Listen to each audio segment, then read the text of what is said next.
Good morning and welcome to Enterprise Morning, right?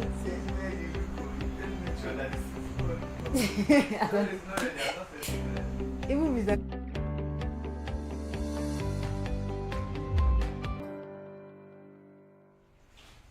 my oga, come on.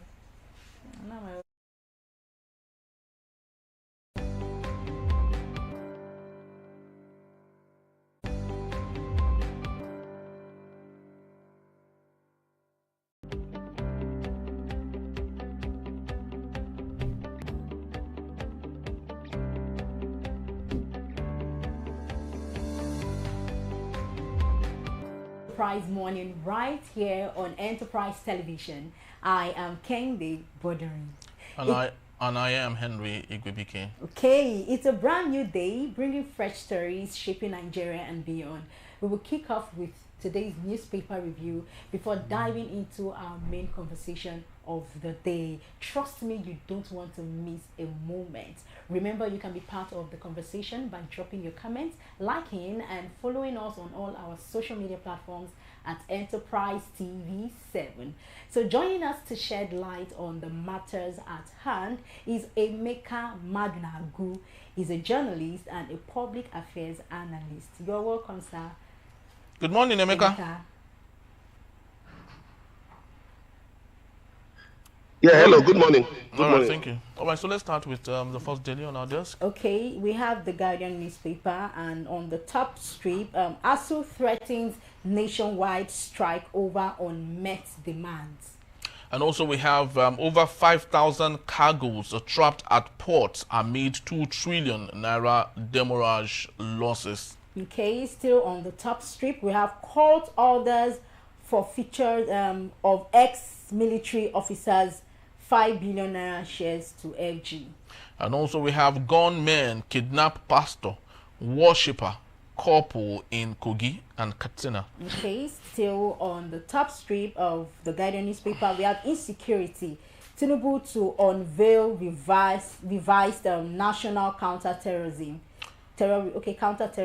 strategy. All right, Emeka, let's start with this story. Osun drags federal government to Supreme Court over withheld local government funds. Isn't it very disturbing that many years ago, decades ago, President Bola Tinubu, then governor of Lagos State, equally went through this under President Olusegun Obasanjo? How then is it that he is allowing this repeat to a sub-sovereign state, knowing what he felt during the days of or the beginning of the Fourth Republic?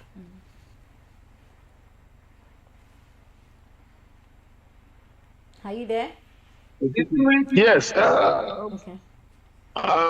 Well, it is very, the withholding of Osun State funds is unconstitutional and just a continuation of the, the unlawful, unconstitutional tendencies of the Bola Tinubu administration. They're just continued in this impunity. Holding on to the allocations of a state simply because they want to impose their will on the state. And the Supreme Court, by their lackadaisical attitude, they've not given hope, for for a quick resolution of any matter since the current Chief Justice came into power, came into office. They've not, they've not given any hope. Look at the River State matter, just still there hanging. It was mentioned at the NBA conference and in Enugu, the NBA annual general conference. And it is unfair to the people of the state for you to withhold their allocations when there has been no definite ruling. You cannot be the judge and jury and prosecutor in your own case. This is just impunity at the most despicable level. Thank you. Okay, still on that same newspaper, we have I think we should we take ASU? ASU threatens. Yeah, you can. Okay, ASU threatens nationwide strike over unmet demands. So, Emeka, what do you think about this story? Because this strike, we know that anything that has to do with strike is going to be like a stoppage for students, and not just only for the students, for also the staff. So what's ASU's key or met demands from the federal government?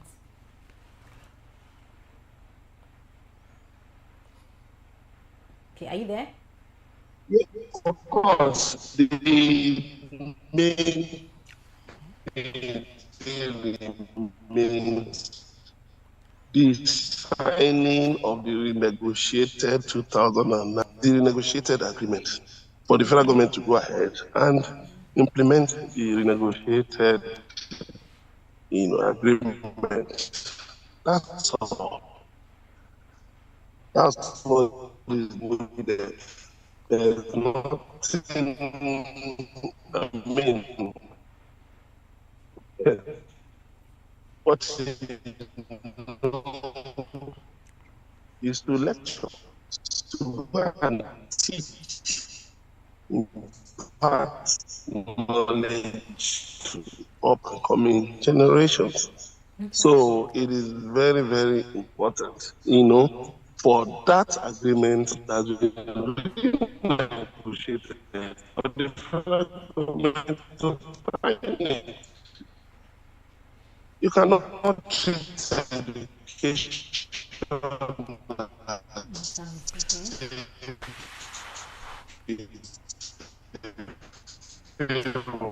Okay, I think we're having a little bit of a glitch there. Emeka, can you hear us? We can't hear you very well. Development of any society, and even how much, what even after asking of living now, it's peanuts compared to their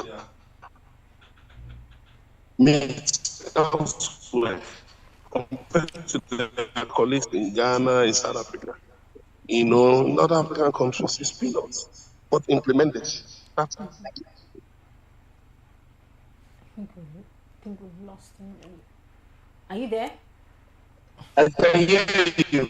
Okay, beautiful. Yeah, so let's move on to the Punch newspaper, even if we're finding it a little bit difficult to hear you that much.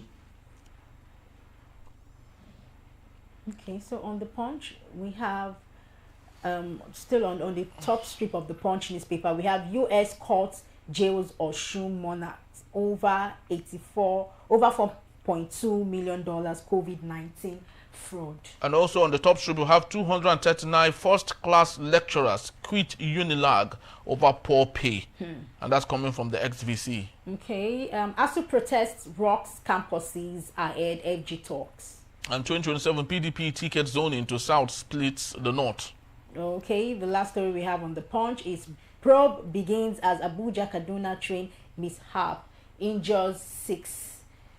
Those are the stories we have on the Punch newspaper. All right, Mecca, let's take a look at, we actually had talked about education in the last newspaper, and now let's crisscross into the next issue, which equally relates to education. 239 first-class lecturers quit Unilag over poor pay, and that's coming from ex-VP. Do you think Dr. Tunji Alausa, who has suspended about 21 universities in Nigeria, the much we can know, do you think this is a cause of concern for the federal government?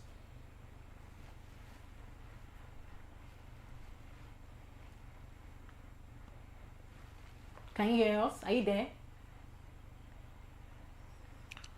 Okay, I think we're having a little bit of challenge there.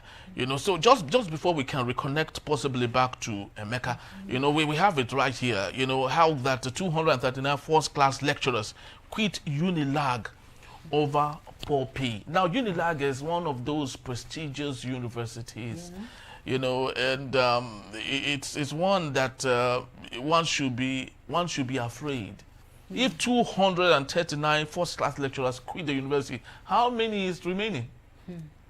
That is bad, really, for education in Nigeria, especially, for Unilag. And just a couple of days back, we learned that the federal government actually suspended about 21 universities for not performing that much. According to Dr. Tunji Alausa, he said there's one in somewhere where they had about 1,000 plus lecturers plus the people who work there, and only 800 students. So, which means it doesn't make any sense, really, holding that university. For the fact that Unilag is the most talked about school, and having a situation like this, it's going to cause a lot of concerns, not just on the not just for the school alone, but for the student or on the student, right? Because I see no reason why. Well, they might have their reasons anyway of existing, or sorry, of exiting, or resigning from the job. Hello, hello. Yes, Okay. Emeka, can you hear us? Hello. Yes, we can hear Sorry, you. I the problem of network. Oh, I was on Glow network. It tuned out, so I've Alright. switched to MTN now. Okay, beautiful. Okay. Yes, Not so well. we're speaking to the I'm issue in of the heart of 239 first-class lecturers quit Unilag over poor pay. 39 what? 239 first-class lecturers quit Unilag over poor pay. Why not? I do remember some years ago when the Dangote, Alhaji Aliko Dangote, put out an advert for PhD holder. Yeah, To come and, who will be interested in driving a truck. drive truck. People applied. If you remember, people applied. Yes. PhD holders applied. Look, the economy is difficult. So people are looking for how to put food on the table, how to take care of their needs, how to take care of their families. So that first-class degree holders, look, is no longer, we have our priorities upside down. Normally, first-class holders should actually be lecturers. They should be, encouraged to lecture. But you see, what is the pay of a professor? What is the pay of an assistant lecturer, of a graduate assistant? What is the pay of even a vice chancellor? A vice chancellor was telling us the other day of a foremost university in Nigeria. That vice chancellor, his pay was 900,000 naira. We were shocked. 900,000 naira. As a matter of fact, they concessioned one of their, some of their recreational facilities to somebody outside.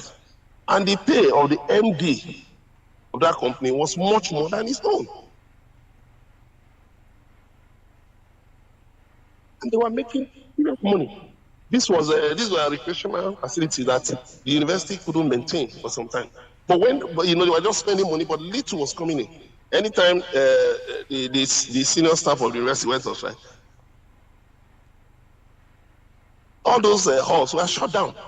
But after they gave the concession them to a private investor, things started moving. The money was just rolling in. So, for first class, who should actually be, encouraged to go into teaching, for them to quit, then you can imagine. It shows you that, people have to prioritize in every society. People prioritize welfare, over and above any other thing. They have got to take care of their bills. They've got to take care of their families. And the case in Nigeria is so pathetic. It's so pathetic. The pay is poor. And the minimum wage 70,000. Where will 70,000 take you to? It can't even take you home. So a lot of, there are a lot of distortions in the economy. And so you see, as I see graduates now operating POS businesses, some even riding Okada, some even working as a security man.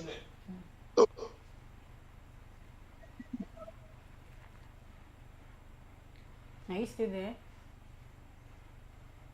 It's actually quite Tells you disturbing. that tells you how badly things have gone. We must reprioritize.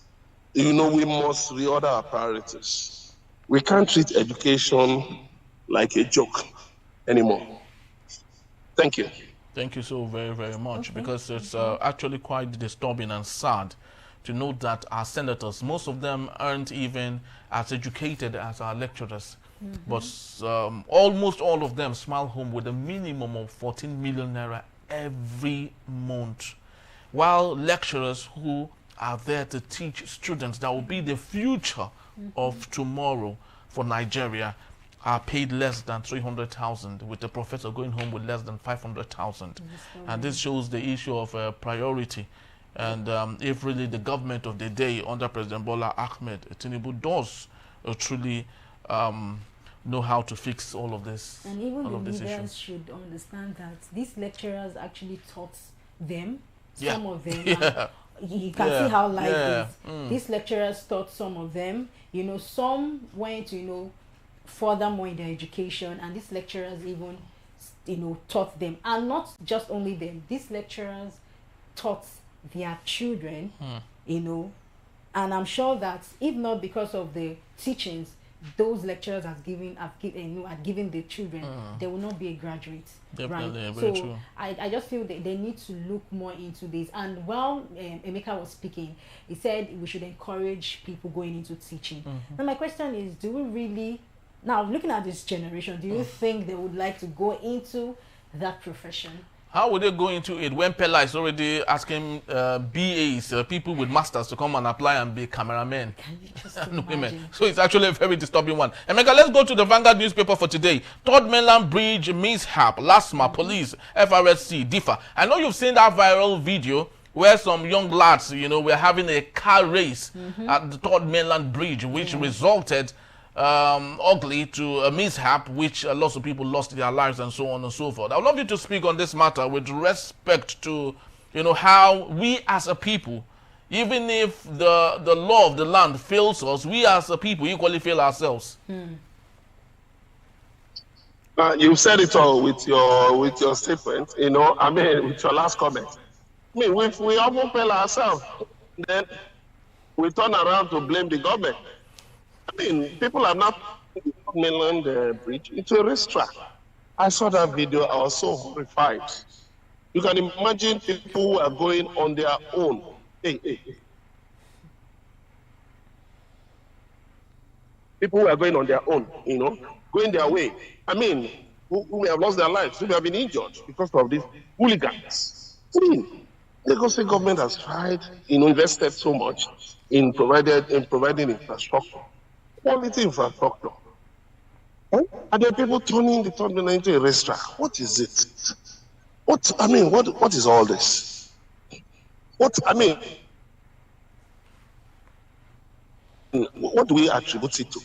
Is it that we are, you know, like they said one time, that we have so many patients with mental Nigerians with mental challenges? It's sad when you see things like this. But the thing is this: when they arrest the perpetrators, you know, somebody will call, one big man will come from somewhere, and then they'll be released. So we even mock ourselves by our lax attitude to law enforcement, our lax attitude, you know, to punitive measures against lawbreakers. If some people have been made an example of, those who engage in this carnage, if they are made an example of, you know, of course, nobody would try it. If people are sentenced to life imprisonment, nobody will try it. Nobody. But a society that jokes at its own laws, what do you expect? What do you expect to happen again and again and again? Because sometimes when I've been on that bridge, I was so scared. The way people were zooming across, including convoys, zooming across, not even giving a care that there were cameras there.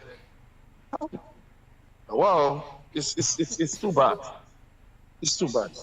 Very, very bad. You know, very, very, very bad. I think this is an open call to everyone responsible, both the federal and state government, and equally the LASMA and FRSC officials. Also, I do not know if they have a media arm, or is it the duty of the National Orientation Agency to beef up more communication about road use and how people should manage them.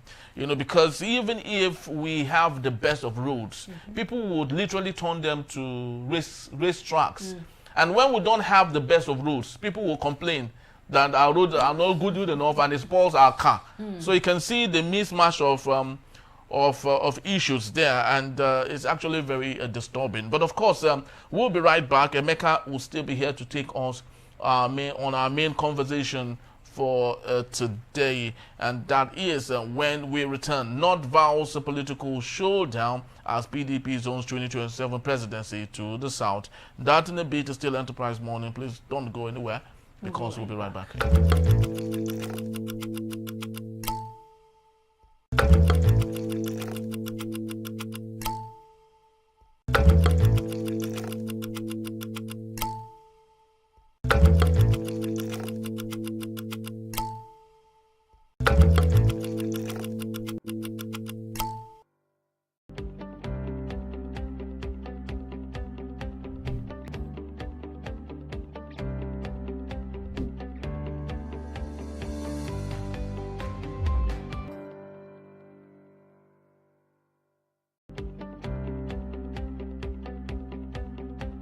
So very much for being back, and if you just joined us, you're still on to Enterprise Morning, reaching you from Enterprise Television. To our main conversation for today, the People's Democratic Party PDP has stirred controversy by zoning its 2027 presidential ticket to the south, a move that has triggered backlash from various northern political and youth groups. The decision confirmed during the party's 102nd National Executive Committee meeting comes despite President Bola Tinubu, a southerner likely seeking re-election under the ruling APC, further complicating power dynamics. Okay, so northern blocs see these as a continued pattern of marginalization, arguing that both major parties are sidelining the region from national leadership, despite the North's consistent electoral support.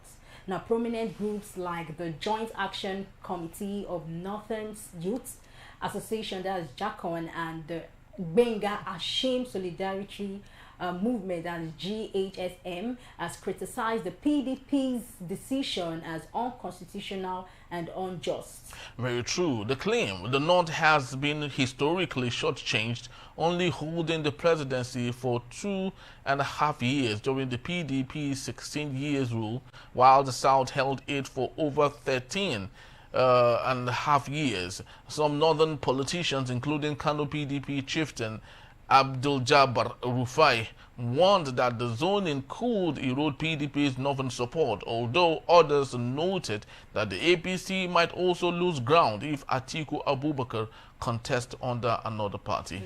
Very well said. Despite the discontent, several southern PDP leaders have defended the zoning decision as a necessary step for party unity and credibility. Now, figures like Chief Bode George and PDP Deputy National Legal Advisor Okechukwu Osuoha argue that the move aligns with the party's rotation principles and strengthens internal cohesion. Very true. So let's get talking. We have Emeka Madunangu. Thank you so very much, Emeka, for being here.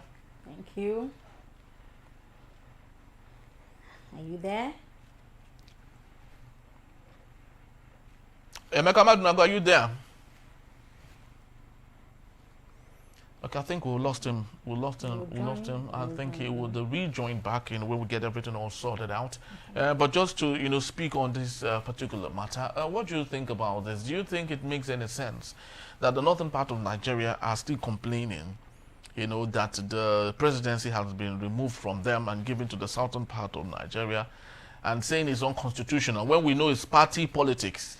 There's nothing unconstitutional about it because it's not in the constitution that any person, any region should have the presidency. What's your take? Well, I would say that this whole thing, number one, has to do with politics, and number two, taking it away from the northern and taking it to the other side. I mean, I think it's a way of, it's more of like a strategic way of zoning this party, right? And in fact, I would say, I tell people that 2027 is here already. 2027 is tomorrow. So the government, all the parties would try as much as they can to strategicalize how to zone this party or zone the other party. I don't know if, well, I just feel everything has to do with politics, and I am certain for sure that this all not taking this out, or bringing coming out from this side of probably maybe like a northern or southern and all that, I think there will still be a solution to all these things. Okay, so it's a matter of time. Okay, it's a matter of time, right? that things would align. Yes. Emeka, are you there? Emeka Madunago, are you there? Have you joined us? All right, so while we wait for Emeka to come back to us, lots of people have stated that all of this move is more of giving President Bola Tinubu an opportunity to win yet again. Because while other people might disagree with that, because they said that when you zone it to the southern part of Nigeria, it means ultimately that the vote is divided in the south of Nigeria. Yes. Just imagine someone from the southeast of the south gets the opportunity. Let's say Peter Obi, for example, is wooed into the PDP, or Goodluck Ebele Jonathan is wooed into the PDP. It means ultimately, to some extent, that every vote in the south of Nigeria and the southeast of Nigeria might definitely go to either Goodluck Jonathan or Peter Obi, which means it's only possibly the southwest that might vote for Bola Tinubu. Then the north part of Nigeria would be a divide between who they will love to follow. You know, so every political permutation here, you know, is what it is. But like lots of us would equally think, everything still boils down on the hands of INEC, if they would allow that work. Emeka, are you there?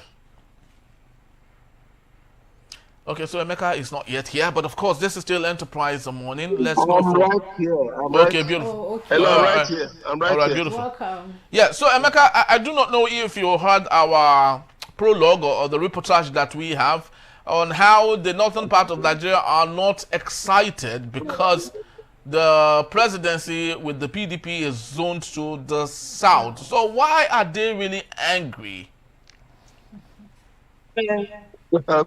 It's to be expected. I mean, because politics is about interest. The game is a game of interest, you know. So, okay, politics is a game of interest, and of course, the expectation is that the South will have 8 years, you know, up to 2031. Then it will go to the North. But if you look at it, you know, the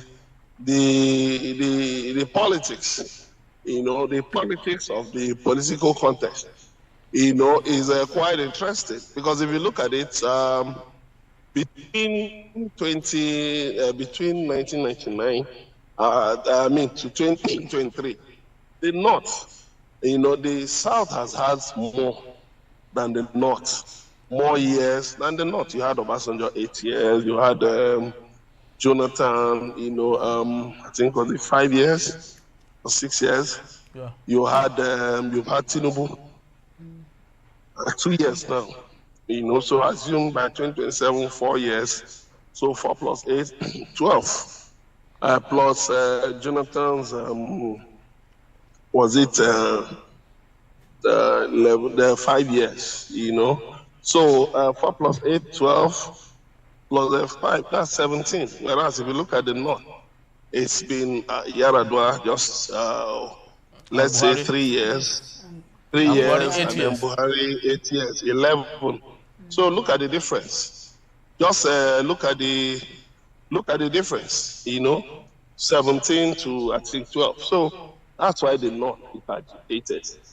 And actually, the choice of Yaradua actually did the North dirty.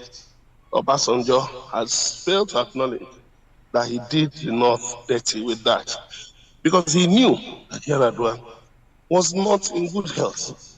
He knew that Yaradua was not in good health, but because he wanted an extension of his third-term agenda, after it failed in 2005, so he wanted an extension. So he wanted somebody who would just be managed. He thought maybe Yaradua's health situation could be managed. So he would just go to hospital abroad, come back. But of course, it didn't turn out like that. And that is the folly of human wisdom, where you think, you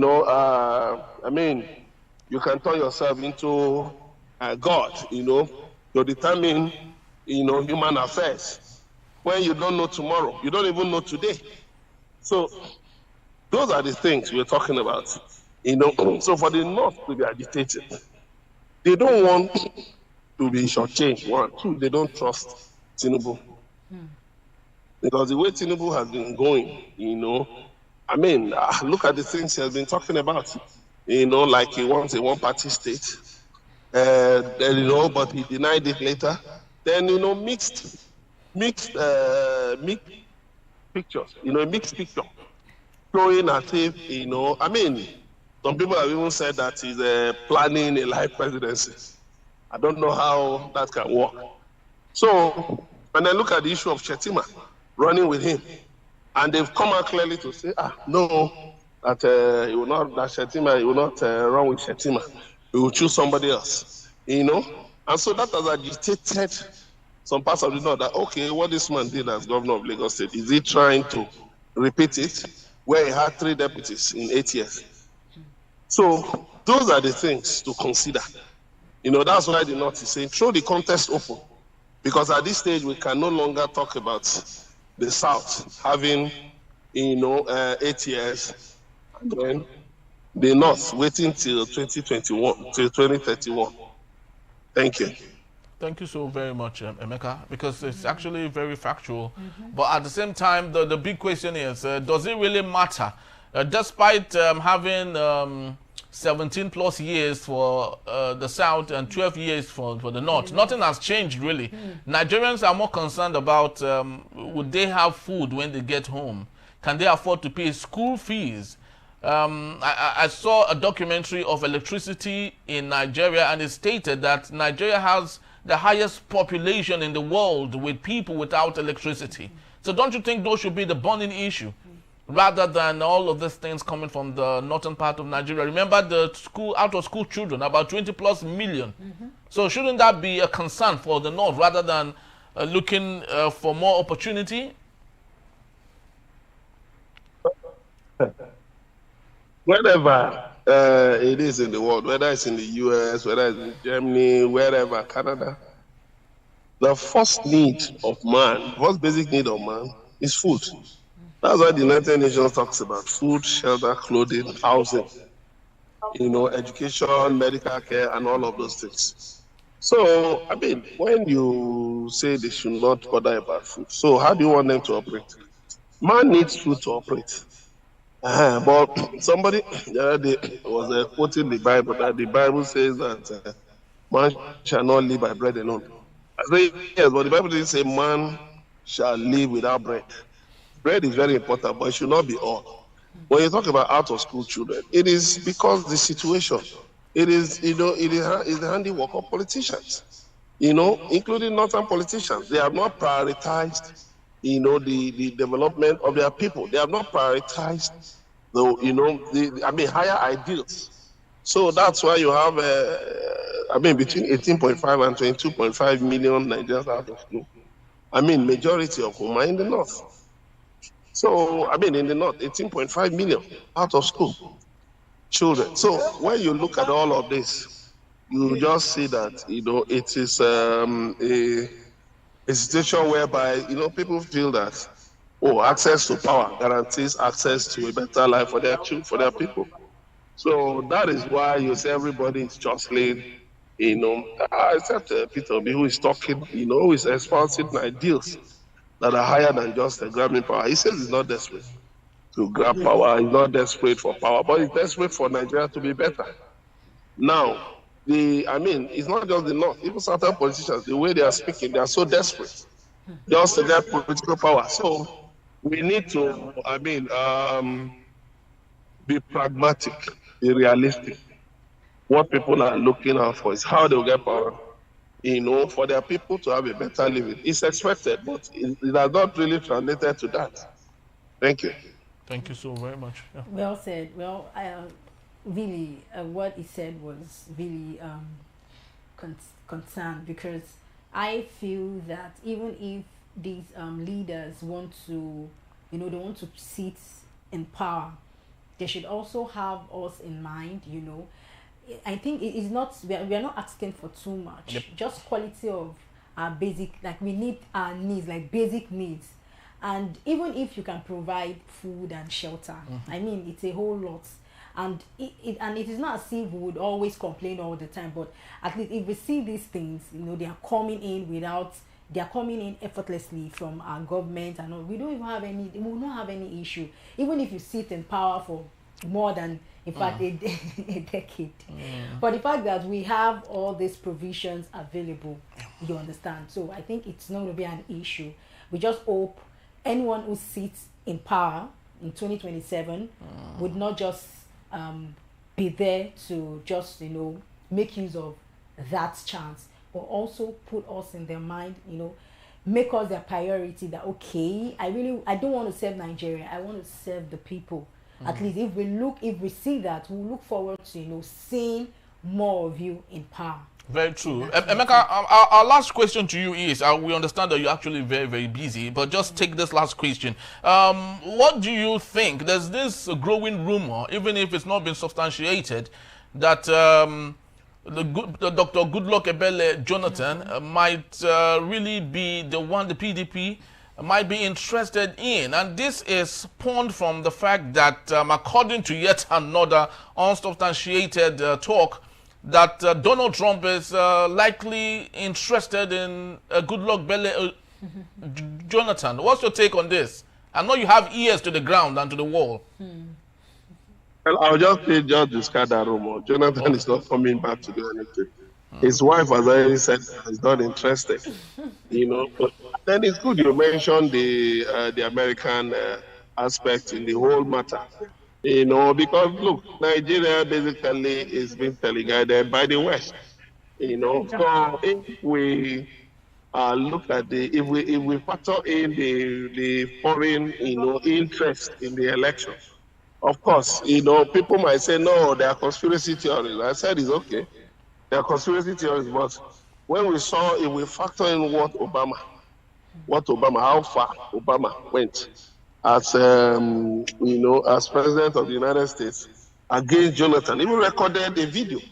You know, and so we will be more realistic. We'll be more pragmatic. You know, so that we know we are up again, and then we'll prepare adequately for it. So that of Goodluck, I don't think so. You know, I think the fear, there's a palpable fear that Peter Obi will, you know, be his own man. And if you look at it, in Nigeria, for years, you know, right from Obasanjo down, no president has been his own man. Except, okay, Yar'Adua tried to be his own man, but ill health didn't allow him. You know, no president has really been his own man. Jonathan, you know, was prodded by people to be his own man. But what happened when he signed the anti-gay bill? You see how the United States pushed back against him. So, and Peter Obi is not willing to commit to any agreement that will tie his hand.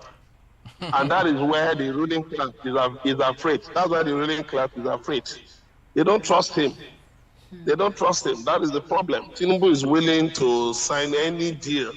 Last week, Nigeria was at the meeting of Islamic and Arab nations, you know, where they criticized Israel. And that was 2 weeks ago. This week, last week, of course, it came out that the match that Nigeria was, you know, flirting with Israel to help it to fix the security challenges. So how can you be dancing, you know, hunting with the hound and running with the hare? You know, it shows inconsistency in foreign policy. But that is what this administration has shown, you know. So all in all, I think we'll still keep our fingers crossed, you know, to see what we happen. But definitely the Tinubu administration is rattled, sufficiently seriously rattled about, you know, the 2027 elections. You know, we'll wait and see. Thank you. Definitely, we wait and see, and equally, truly do wait, hope, and possibly would see if INEC would allow that to happen, even in the first place, because the voters' registration and everything that goes with it is ongoing. All of that wonderful exercise, our civic responsibility is it to make sure that works. But at the same time, the big question, the big elephant in the room is, would INEC allow all of these exercises, all of this hard work put in place, would they allow for a free, fair, and credible election come 2027? That is the big question, and we hope that someone would be there to answer this question. Thank you so very much, Emeka. We truly do appreciate you. Thank you, Emeka, for joining. All right, so that's just about the time we have for today. We'd love to say thank you for making this a date. Please do well to follow us. You can find us at enterprisetvnews.com. You may equally like, comment, and follow us on all our social media platforms at Enterprise TV7. I am Henry Igubike. And I am Kendi Bode. On behalf of the entire team of Enterprise Television, we'd love to say thank you once more, and we'll see you tomorrow. Bye-bye.